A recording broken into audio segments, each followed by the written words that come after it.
pembelajaran teman-teman yang lain ya. Nah, mohon izin, tak ulangi lagi. Nah, oke.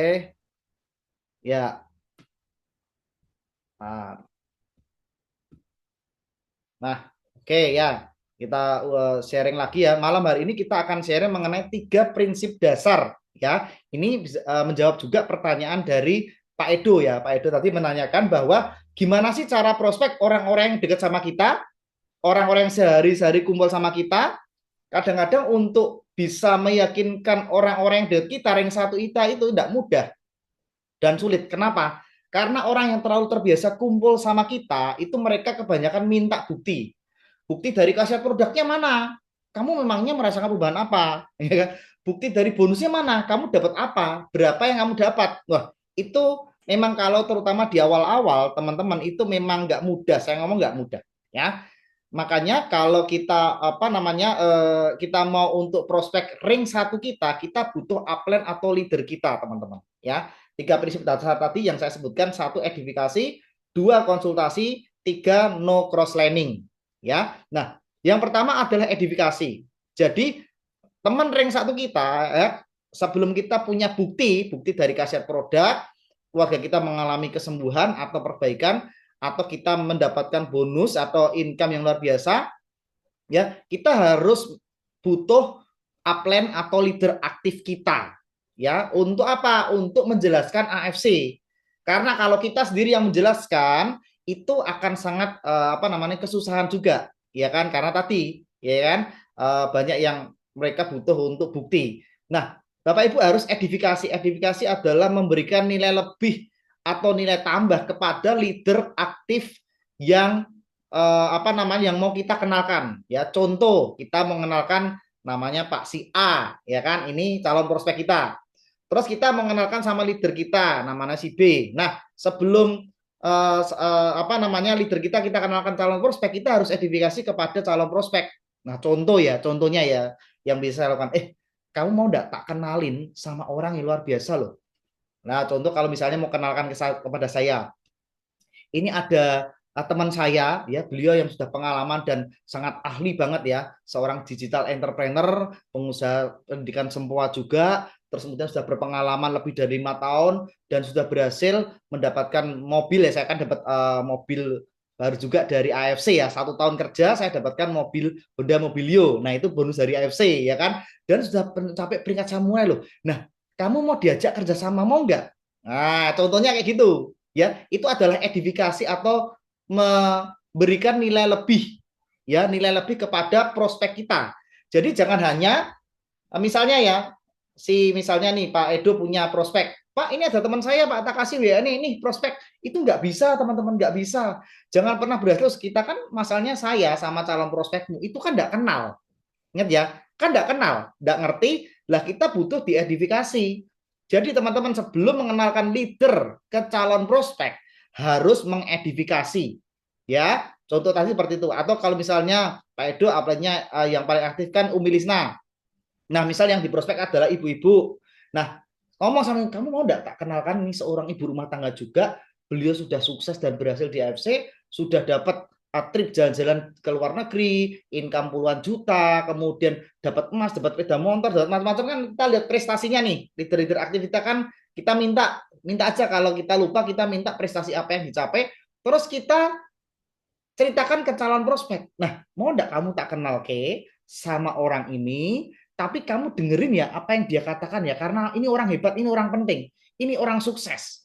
Jadi kalau dia sudah mendapatkan puluhan juta, bahkan ratusan juta di AFC, nah, kamu mau diajak kerjasama sama saya juga. Mau nggak kamu tak kenal ke? Nanti biar kamu mendengarkan apa sih bisnisnya, seperti apa konsepnya, produknya seperti apa. Nah, kamu dengerin ya, karena ini orang penting. Dan tidak sembarangan loh, saya bisa mengundang beliau untuk telepon bertiga sama kamu, itu tidak sembarangan. Karena orangnya sibuk banget, repot, karena timnya sudah banyak sekali. Nah, tolong kalau pas telepon, kamu harus mendengarkan dia dari awal sampai akhir, ya. Karena beliau sudah dapat ratusan juta, bahkan miliaran loh. Di AFC tidak sembarangan. Kita bisa kenal dia itu tidak sembarangan. Karena orang tersebut ini susah ditemuin. Jadi tolong harus benar-benar hargai waktunya, dengarkan apa yang disampaikan sampai selesai. Nah, Itu contohnya edifikasi teman-teman. Sehingga apa? Calon prospek tersebut ketika kita kenalkan ke leader kita, maka calon prospek tersebut 50% sudah closing. Kenapa? Sudah dapat trust-nya. Ya paham ya teman-teman? Jadi edifikasi itu penting. Jangan asal kenal ke. Kayak ini misalnya tadi siapa? Mungkin Kak kenalkan. Kamu tak kenalkan ya sama ini ya. Kalau udah ada edifikasi, saya ngomong sama si calon prospek, nggak didengerin, nggak dengerin. Dan saya pernah kejadian tuh, nih dulu waktu di Ungaran itu kan, pernah siapa ini ada orangnya ada lagi ya. Nah, dia mau diketemuin sama orangnya, ya kan, diajak ke Ungaran, belum diedifikasi. Orangnya cuma mungkin medulan gitu tok ya. Terus habis itu kita sampai sana, tahu nggak teman-teman diapain? Dicuekin, dicuekin teman-teman. Nggak diomongin, nggak diapa-apain, dia sibuk se sendiri. Padahal dia tengok-tengok nggak terlalu, saya lihat nggak terlalu sibuk ya. Karena nggak ada edifikasi, maka prospek tersebut nggak tahu yang datang itu siapa, yang dikenalin itu siapa. Nah, tugasnya teman-teman termasuk Pak Edo mengedifikasi. Semakin besar kita bisa mengedifikasi leader kita yang mau kita kenalkan ke calon prospek, semakin besar prosentase closing tersebut. Paham ya teman-teman ya? Nah, ini penting harus diedifikasi ya Pak Edo ya. Pak Edo harus mengedifikasi Pak, siap. sebelum sebelum mengenalkan prospeknya tersebut kepada Umi, kepada saya harus diedifikasi habis-habisan.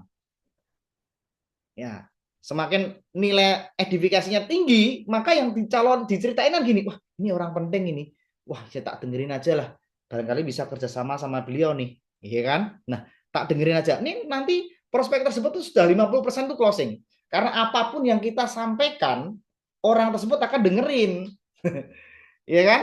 Apalagi kalau kita bisa kasih video profil, kalau saya punya video profil juga nih, atau misal minimal cuma gambarnya aja lah, gambar picture ya, yang mau dikenalkan, kirimkan ke calon prospek, bahwa yang ngomong ini nggak orang sembarangan, ya, bahwa yang akan ngomong, yang men-sharingkan mengenai FC ini orang-orang yang benar-benar sudah profesional.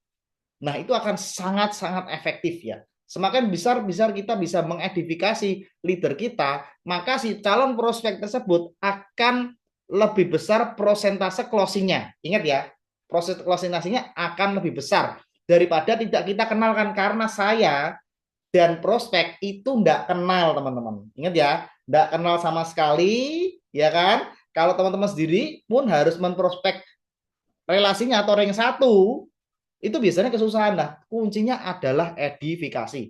Edifikasi tentang perusahaan kita, edifikasi tentang pembicaranya, edifikasi mengenai produknya, ya, prestasinya apa. Nah, itu wajib dan penting sekali. Nah, itulah prinsip nomor satu, edifikasi. Jangan pernah lupa sebelum mengenalkan leader, nggak boleh luput untuk edifikasi. Karena itu prinsip penting amat sangat sekali ya. Kurang lebih seperti itu teman-teman. Apakah sudah paham sampai sini? Ada pertanyaan mengenai edifikasi sebelum kita lanjut? Paham, Pak. Terima kasih, Pak. Paham ya Pak Edo ya? Jadi tolong nanti sebelum edifikasi harus sebelum ditemukan diedifikasi dulu ya. Kalau bisa mirroring ya orang-orang yang sama seperti saya tak sampaikan tadi. Karena itu akan sangat, namanya orang tuh, ada yang namanya, kita pernah prinsip tahu ya, mirror to mirror. Jadi orang tuh akan melihat orang yang sama dengan dia, ya. Pengusaha, seorang pengusaha, atau dia seorang karyawan juga, atau dia seorang ibu rumah tangga, atau apalah. Kalau saya kebetulan kan dulu backgroundnya di karyawan, saya sudah pernah kerja ikut orang tuh kan 9 tahun ya, saya merasakan bagaimana rasanya jadi karyawan, jadi saya bisa menceritakan. Teman-teman bisa identifikasi gini, kalau mau dikenalin ke saya, kan misalnya ini prospeknya sama-sama karyawan nih, ya kan? Contohnya gini, kamu udah tak kenalkan dulu, ini dulu asalnya seorang Pak Justiono, beliau seorang mantan karyawan yang dulunya kerja ikut orang, tapi kini sudah menjadi pengusaha sukses, ya kan? Nah, beliau punya rumus-rumusnya, caranya bagaimana dari karyawan bisa menjadi seorang pengusaha, dan beliau sudah mendapatkan income yang luar biasa ya, puluhan bahkan ratusan juta loh di AFC loh, dan sudah 5 tahun nih, dan sudah dapat mobil baru lagi, dapat trip sampai peringkat samurai juga, yaitu yang peringkat yang jenjang karir lah, kita ngomong jenjang karir yang tinggi. kemudian materi dan luar biasa, kamu tak kenalin, nanti biar kamu dengerin apa yang disampaikan oleh Pak Jo. Nah, itu nanti supaya apa? Supaya kamu nggak selamanya jadi karyawan. Nah, nanti ada rumus-rumus caranya. Nah, itu contohnya itu saya, contohnya ya. Nah, mirroring to mirroring itu penting. Jadi manusia itu suka sama yang sama lah, sesama nafsu. Jadi bisa bisa ngomong ya kalau sama nasibnya. Kalau ibu-ibu rumah tangga, ya Umilisna, bagaimana kebutuhan rumah ibu rumah tangga, bagaimana dia bisa berhasil di AFC gitu kan. Nah, itu bisa mirroring itu sangat sangat penting sekali. Gitu teman-teman. Ini prinsip yang pertama. Sudah paham, teman-teman? Pak itu tadi sudah jawab. Yang lain sudah paham? Kalau sudah paham, ketik paham atau ngomong buka sebentar paham gitu aja. Edifikasi.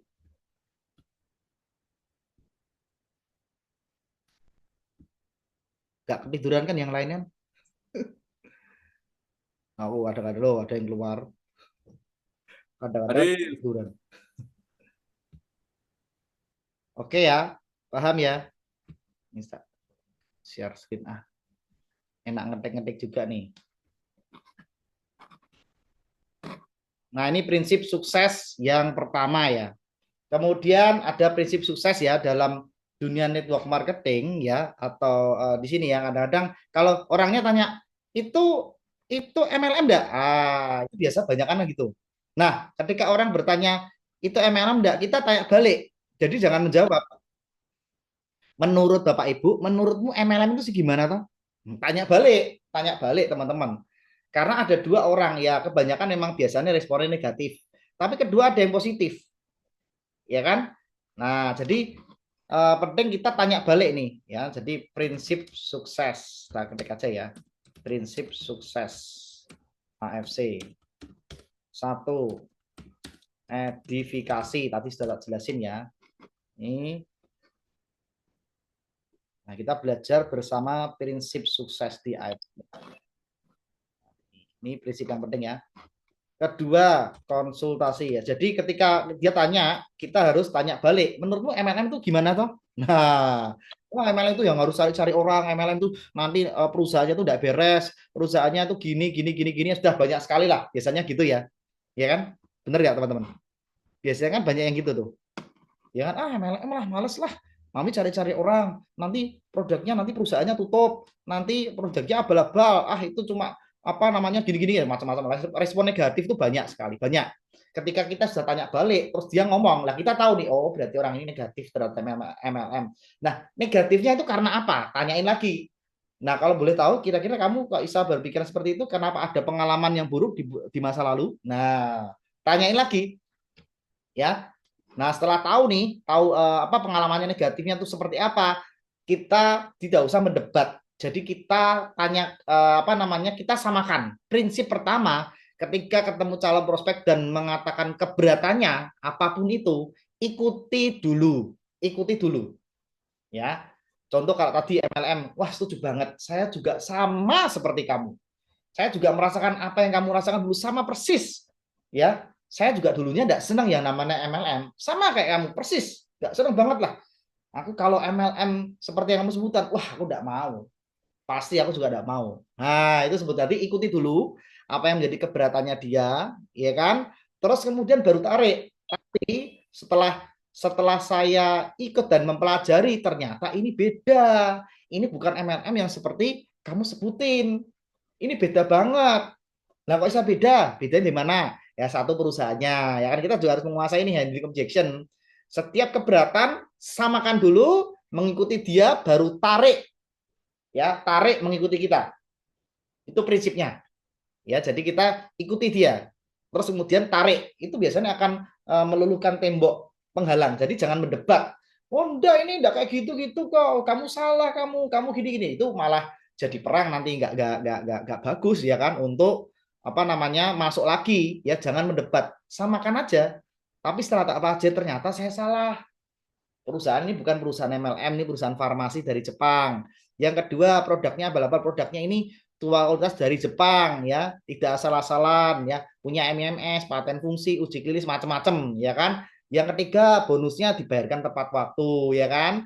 Terus yang paling penting kan ini bukan maklon, ya kan? Jadi bukan maklon ya AFC ini ya, tapi perusahaan farmasi yang memang mengirim produk di Indonesia. Jadi ini benar-benar berbeda. Ya itulah beda yang bisa kita sebut. Dan kalau sistem MLM itu, network marketing itu hanya sistem pemasaran produk saja. Sebetulnya tidak ada yang salah dengan yang namanya MLM itu tidak ada yang salah. Ya, hanya biasanya yang membuat buruk itu adalah satu perusahaannya, ya biasanya, terus kedua manajemennya, ketiga sama produk-produknya lah, itu yang membuat citranya multi level atau MLM itu buruk. Tidak ada yang salah kok, itu kan cuma sistem pemasaran, sistem dagang kan ada dua, satu konvensional, orang beli orang bayar selesai, gak ada apa. Yang kedua sistem network marketing, orang beli bayar tapi dia bisa mendapatkan keuntungan lagi, ya kita sebutnya paling gampang ya reseller, ya dengan dia menjadi mitra usaha. Nah, itu cuma sistem dagang. Yang salah tuh biasanya dua, yaitu biasanya perusahaannya, yang kedua biasanya produknya, yang ketiga bonusnya nggak dibayar atau manajemennya. Nah, itu yang membuat kesannya jadi jelek di luaran sana. Ya, jadi kita ikuti ya teman-teman ya. Nanti apa namanya topik yang pertama itu penting sekali, ya kan? Ya. Lalu yang kedua, teman-teman juga lakukan konsultasi. Nah, ini saya ngomong topik yang kedua ya, konsultasi. Nah, ketika kita ada keluhan, ketika kita ada pertanyaan atau kemudian mungkin atau apa, konsultasi ke upline, jangan dipikir sendiri. Nah, ini kadang-kadang teman-teman ya, saya sama juga beberapa teman kadang-kadang ada yang dipikir sendiri, wah kayak gini gimana ya, aduh nggak bisa ya gini gimana ya, ya wis lah memang aku mungkin nggak cocok kok di sini ya, percuma lah. Nah, akibatnya kita down sendiri ketika ditanyain, ketika penolakan, ketika terjadi handling objection, ya kan, kita nggak konsultasi. Nah, konsultasi itu ke atas, ingat ya teman-teman, ke leader yang aktif, ke upline yang aktif. Jadi wajib harus konsultasi. Pak, saya tuh kan kemarin ada kendala ini, Pak. Ada permasalahan ini, tanya ini, kira-kira bagaimana ya jawabnya atau apa. Nah, konsultasi. Ya, dan jangan konsultasi ke bawah. Kalau ke bawah itu kita namanya apa ya? Motivasi ya. Kalau ke bawah, ke tim itu motivasi aja. Tapi kalau konsultasi ke keluhan, penolakan, terus mungkin ada pertanyaan-pertanyaan negatif, itu konsultasikan ke atas. Jangan kita malah turun ke bawah. Kalau turun ke bawah udah kasih yang itu yang apa namanya motivasi, edukasi juga sama yang bagus-bagus. Yang pertanyaan yang membuat kita sendiri jadi ragu itu tanyakan ke atas, ke leader yang aktif, bukan ke tim di bawah kita ya. Jadi jangan kebalik ya. Karena kalau kita down, kita mau ngeluh, kita ngomongnya ke tim di bawah, udah sama-sama lemes, bubar dah. Banyak kan bubar ya. Jadi konsultasi harus ke atas. Oke, kalau motivasi ke bawah. Ya. Jadi jangan kebalik ya, konsultasi penting teman-teman. Jadi jangan dipikir dewe ya, butuh file atau butuh ada jawaban atau apa. Kita satu keluarga kok di sini ya. Kita tanya jawab aja, tanyakan apa yang menjadi kendalamu. Kita di AFC juga, saya juga sudah full time juga di AFC, saya menyediakan waktu loh teman-teman ya. Saya biasanya yang nggak terlalu sibuk itu malah di atas jam 9 pagi ya, sampai jam 11 jam 12. Nah itu kalau mau konsultasi telepon boleh nggak apa-apa, saya sering telepon sama Pak Soleman, sama Pak Hawer, sama Pak Jo, sama teman yang lain, konsultasi tanya jawab nggak apa-apa, kita tukar pikiran seputar mengenai AFC ya, nggak ke yang lain-lain lah. Ya, kalau yang urusan pribadi, urusan itu terserah kembali masing-masing. Tapi urusan konsultasi mengenai AFC, nah itu ke saya boleh gitu kan. Saya menyediakan waktu gitu kan. Kalau pas malam, kalau pas dari repot ya bisa enggak apa-apa.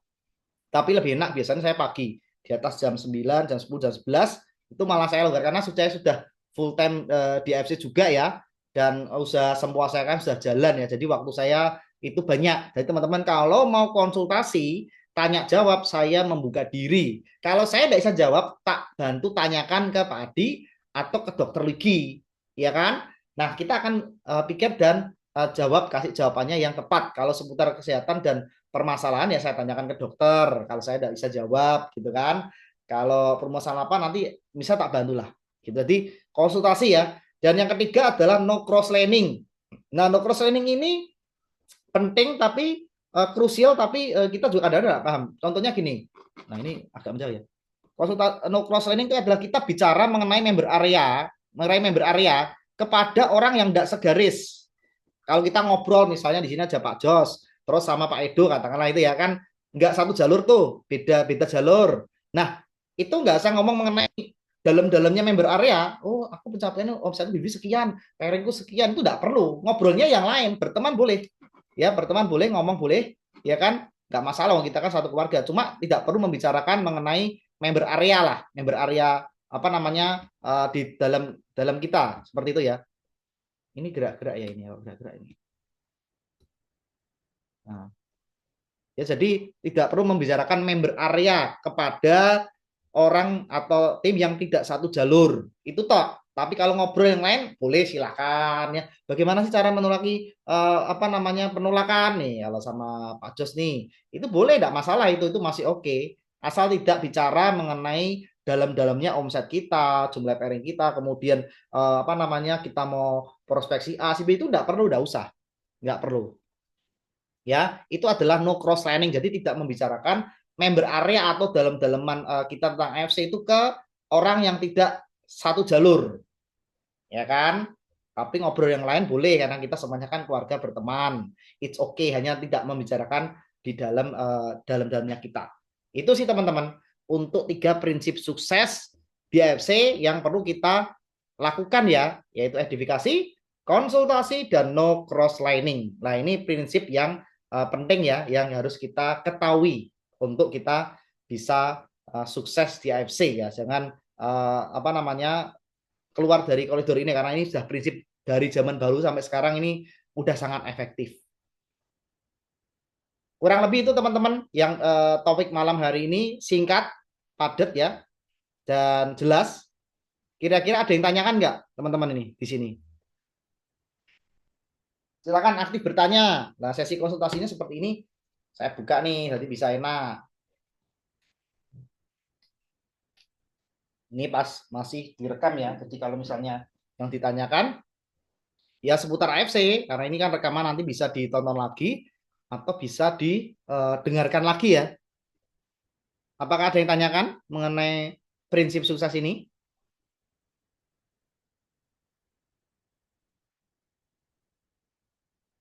Halo?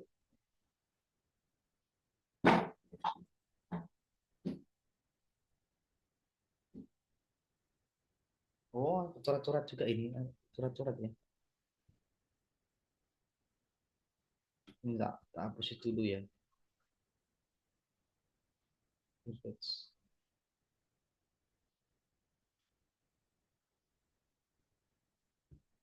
Nah, oke deh. Ini tak ya, stop record dulu ya.